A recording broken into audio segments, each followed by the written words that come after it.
하나님께서 아브라함에게 말씀하셨습니다. 너는 내 앞에서 행하여 완전하라. 예수님께서도 제자들에게 이렇게 말씀하셨습니다. 하늘에 계신 너희 아버지와 같이 너희도 온전하라. 내가 거룩하니 너희도 거룩할지니라. 우리가 이 세상을 살아가면서 신앙을 점검하는 일이 꼭 필요합니다. 완전하게 행하고 있는지, 우리의 삶이 온전한지 거룩한지 확인해야 합니다.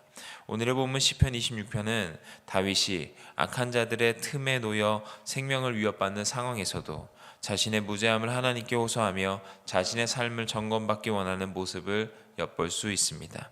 1절에 보면 내가 나의 완전함에 행하여 싸우며 흔들리지 아니하고 여호와를 의지하여 싸우니 여호와여 나를 판단하소서라고 기록되어 있습니다.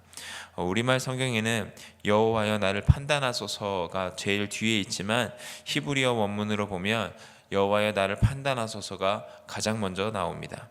그가 자신에 대한 판단을 하나님께 간청할 수 있었던 것은 완전한 가운데 행하면서 흔들리지 않았기 때문입니다. 다르게 생각해 보면 다윗이 굉장히 교만하게 보일 수도 있습니다. 하지만 완전함은 마음이 나누어지지 않은 상태를 말하는 것입니다. 여호와와 언약적인 관계에 있으며 여호와의 말씀에 따라 사는 삶을 살았다는 것입니다. 흔들리다라고 번역된 이 히브리어 마하드는 실족하다, 떨다라는 의미입니다. 즉 내가 여호와를 의지함으로 범죄하지 아니하였사오니 나의 무죄함을 여호와께서 판단해 주시기를 간청하는 기도를 드리고 있는 것입니다. 2절에 보면 여호와여 나를 살피시고 시험하사 내 뜻과 내 양심을 단련하소서라고 기록되어 있습니다.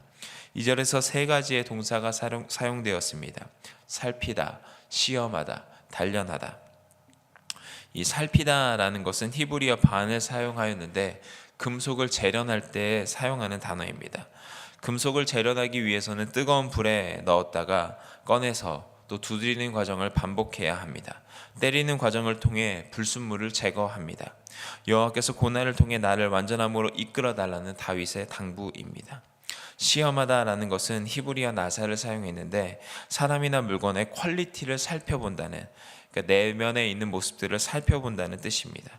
그리고 이 단련하다라는 것은 히브리어 살피다라고 번역된 방언과 마찬가지로 이 불로 귀금속을 녹여 찌꺼기를 분리해낸다는 뜻입니다. 특별히 그리고 2절에서 보면 그 뜻이라고 번역된 히브리어 킬야는 콩팥이라는 뜻입니다. 비유적으로 인간의 가장 내면적인 부분을 이 킬야라는 콩팥이라는 단어를 사용해서 말하는 것입니다.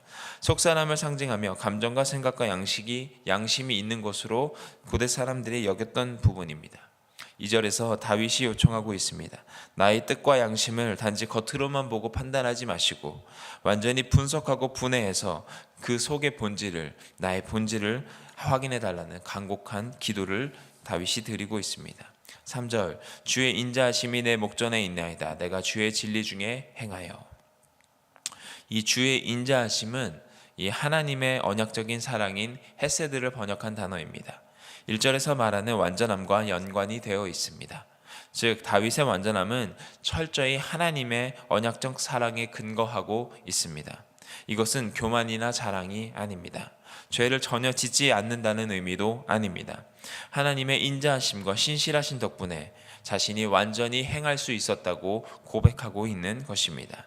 4절 허망한 사람과 같이 앉지 아니하였사오니 간사한 자와 동행하지도 아니하리이다. 5절 내가 행악자의 집회를 미워하오니 악한 자와 같이 앉지 아니하리이다. 다윗은 허망한 사람과 같이 앉지 않았다고 고백합니다. 이 허망하다라는 것은 그 마음과 행위가 가치 없다라는 뜻입니다. 하나님과 관계가 단절되어 있는 사람이기에 파괴와 황폐함을 만드는 자들입니다.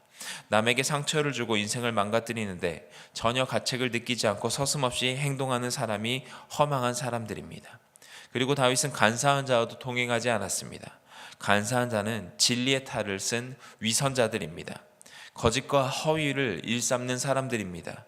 음흉한 자들입니다. 다른 사람에게 자신의 목적과 의도를 숨기고 행동하는 사람입니다.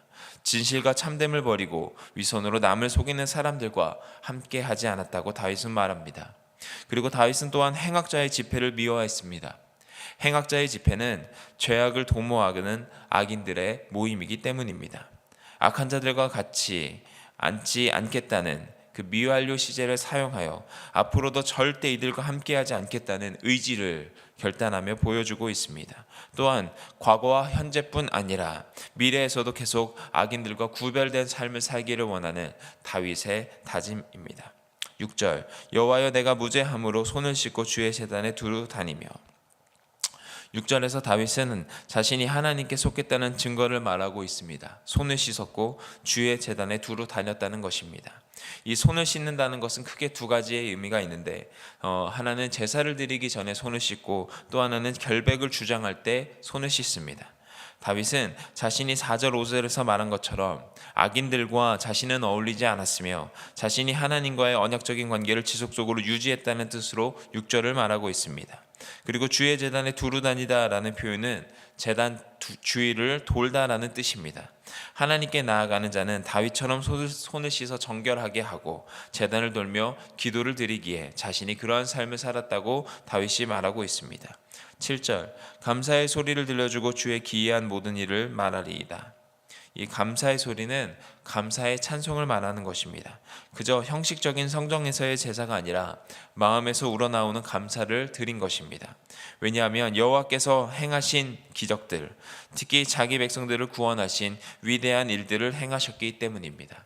시편 50편 23절에서도 말합니다. 감사로 제사를 드리는 자가 나를 영화롭게 하나니 그의 행위를 옳게 하는 자에게 내가 하나님의 구원을 보이리라. 8절 여호와여 내가 주께서 계신 집과 주의 영광이 머무는 곳을 사랑하오리니. 다윗은 하나님께서 계신 집인 성전을 사랑했습니다. 성전에는 하나님이 임재하여 계시고 그의 영광이 가득했기 때문입니다. 다윗이 어려운 상황 가운데서도 악한 자들과 손잡지 않은 이유는 하나님에 대한 그의 사랑 때문이었습니다. 다윗을 움직인 강력한 동기는 하나님을 사랑하는 그 마음이었습니다. 9절 내 영혼을 죄인과 함께 내 생명을 살인자와 함께 거두지 마소서. 다윗은 악인들과는 전혀 다른 삶을 살아왔습니다. 하나님 앞에서 무죄한 자신이 악인과 함께 멸망하는 것은 의인은 보호하시고 악인은 멸하시는 하나님의 의로운 통치에 어긋나는 일입니다. 다윗은 악인을 살인자라 묘사합니다. 악인들은 무고한 사람의 피 흘리기를 좋아하는 사람들입니다. 이들과 자신을 함께 거두지 말라 요청합니다. 이 거두다라는 것은 히브리어 아사프를 사용하였는데 잘못에 대한 벌을 내리기 위해 추수한다라는 뜻을 가지고 있습니다. 즉 이들에 대한 잘못을 내리실 때 하나님의 언약을 지킨 자신을 구원해 달라 요청하고 있는 것입니다. 그리고 10절에서는 악한 사람들에 대해 그 살인자에 대해 함께 설명하고 있습니다. 그들의 손에 사악함이 있고 그들의 오른손에 뇌물이 가득하오나. 이 사악함이라는 것은 히브리어 진말을 사용했는데 악한 계획이나 책략을 뜻합니다. 허무한 계획인 바벨탑을 세우고 거짓 증인으로 다른 사람에게 누명을 씌우며 의인을 해하려 합니다. 악한 자들은 뇌물을 통해 악한 자들을 풀어주고 의로운 자들을 정죄합니다. 악인들의 손에는 사악함과 뇌물이 가득하나 다윗의 손에는 아무것도 없습니다. 단지 손을 씻고 여호와의 제단에 두루 다니기를 좋아할 뿐입니다. 11절 나는 나의 완전함에 행하려오리니 나를 속량하시고 내게 은혜를 베푸소서. 이 11절에서 번역되지 않은 히브리어가 하나 있는데 그것은 바로 그러나라는 뜻입니다. 9절과 10절에서 묘사된 악인들의 삶과 자신들의 삶이 다르다는 것을 사용하기 위해 그러나라는 단어를 사용했지만 우리말 성경에는 번역이 되지 않았습니다. 11절 그러나 나는 나의 완전함에 행하였다. 1절에서 자신이 완전함 가운데 살아왔음을 고백한 것처럼 이제 기도를 마무리하면서 앞으로도 계속 완전함 가운데 살아가겠다고 다짐합니다. 나를 속량하시고 내게 은혜를 베푸소서. 이 속량하다는 것은 히브리어 파다를 사용했습니다. 파다는 종으로 팔린 자의 몸값을 지불하고 풀어주어 해방시켜 주다라는 뜻을 가지고 있습니다. 그리고 은혜를 베풀어 달라 할 때 그 은혜를 베풀다라는 것은 히브리어 하나를 사용합니다. 이 하나는 몸을 구부리다, 아랫사람에게 호의로 몸을 굽히다라는 의미입니다. 즉 어른들이 아이의 요청에 무릎을 꿇고 원하는 바를 들어주는 것처럼 하나님께서 자신을 구속하여 주시고 은혜를 베풀어 달라 간청하고 있는 것입니다. 12절 내 발이 평탄한 데 섰사오니 무리 가운데 여호와를 송축하리이다. 이 평탄한 곳은 히브리어 미쇼르를 사용하여 안전한 곳에서 하나님의 구원과 복을 받았다는 것을 나타내는 비유적인 표현입니다. 하나님을 향한 신뢰와 완전한 삶을 살고자 하는 그의 단호한 결단을 말해줍니다. 이 송축하리이다에 해당하는 히브리어 바라크는 감사의 의미도 가지고 있지만 더 나아가 어떠한 사람들에게 무엇을 알게 하다, 무엇을 알게 하기 위해 선포하다라는 뜻이 있습니다. 여호와의 기이한 일을 알게 하려고 그의 위대하심을 선포한다는 뜻입니다. 하나님의 거룩한 백성과 함께 하나님을 송축할 것이라고 다윗이 고백하고 있습니다. 오늘의 본문을 묵상하면서 1절과 2절에 나타난 네 가지의 간구가 계속해서 생각났습니다. 나를 판단하소서, 나를 살피소서, 나를 시험하소서, 나를 단련하소서. 우리는 외출을 할 때 거울을 보며 자신의 모습을 점검합니다. 다윗도 하나님 앞에 자신의 모습을 점검받길 원했습니다. 더 나아가 자신을 불 속에서 연단하여 불순물이 제거되기를 원했습니다. 하나님과의 언약을 지키며 살길 원했고 여호와의 전에 머물기를 사랑했습니다. 다윗처럼 우리도 우리의 인생을 점검해 보아야 합니다. 1절의 말씀처럼 지금까지 완전함에 행하며 살았는지, 여호와를 의지하며 살았는지, 2절의 말씀처럼 내 뜻과 양심이 유혹에 흔들리지 않고 제대로 살아왔는지, 3절의 말씀처럼 내 삶 앞에 주님의 인자심을 추구하며 살아왔는지, 주님의 진리 안에서 살아왔는지 우리의 속사람을 살펴보아야 합니다. 우리의 신앙을 점검하고 하나님 앞에 나아가 11절 12절의 말씀처럼 완전함에 행하여 싸우니 우리를 속량하시고 은혜를 베푸셔서 평탄한 곳에 복을 누리게 하시며 열방과 만민에게 여호와의 행하신 일들을 선포하는 그런 다윗과 같은 인생을 사시는 저와 여러분들이 되시기를 예수님의 이름으로 축원드립니다. 기도드리시겠습니다. 주님, 우리의 신앙을 주님 앞에 드리오니 주님, 우리를 판단하시고 우리의 신앙의 모습을 바라볼 수 있도록 인도하여 주옵소서. 그 바라볼 수 있는 눈을 열게 하여 주시고 그것을 바라봄으로 우리를 돌아보고 다시금 주님 앞에 결단하며 나아가는 우리 모두의 인생 될 수 있도록 주님 인도하여 주옵소서. 예수 그리스도 이름으로 기도드립니다.